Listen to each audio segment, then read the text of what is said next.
I'm Julie Goodnight, and this is a safety tip brought to you by the Certified Horsemanship Association. And this is my equine partner. He's a 2017 American Quarter Horse gelding named C.A. Chief. Rope halters have the same basic parts as a flat nylon or leather halter, but you might have a little bit more adjustability to fit a larger range of horses because the crown piece can adjust way up. So rope halters come in various sizes. This is a regular horse size, which is going to fit most horses, anything from an Arabian to a warm-blooded horse. Rope halters also come in a small horse size, and that would be for a pony or a yearling. They also come in a large horse size, and that would be for a larger headed warm-blooded horse or a draft cross. And then finally, the largest size is the draft horse size, and that'll fit the biggest of horses.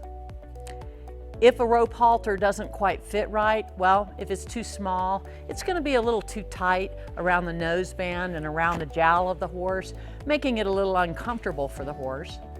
If it's too big, it might be too loose around the nose band and allowing it to get snagged or caught up on different things.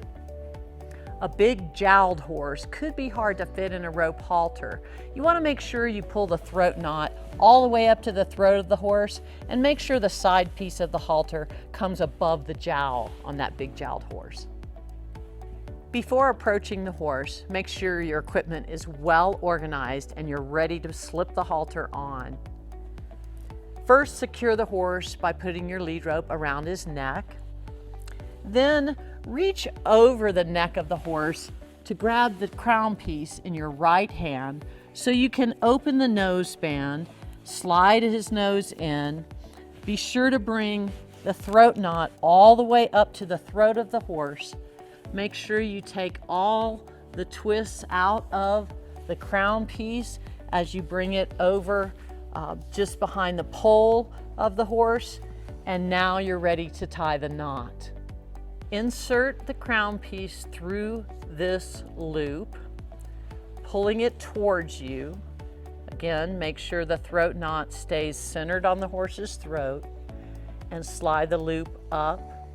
Next, turn the tail of the rope towards the rear of the horse and then come back forward underneath the loop.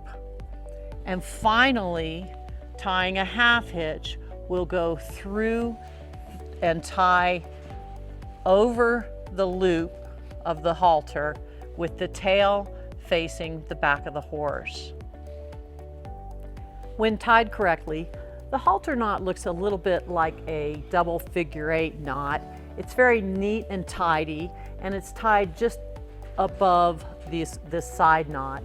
Also, remember the throat knot should be clear up to the throat of the horse, and this side piece should be above the jowl and not across it. You know, people intuitively want to tie this knot incorrectly.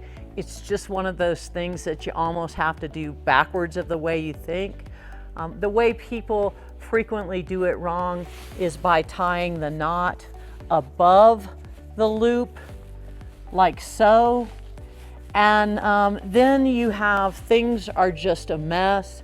You'll have uncomfortable pressure near the horse's ear. And also, if the horse should pull back on that rope, you may never get it untied. So make sure this halter knot is tied correctly and it is tied over the loop of the halter, the tail facing back. Keep in mind that your rope halter may be unbreakable, and therefore you might want to consider either using a breakaway with a piece of baling twine or a slow release clip when you have the horse tied.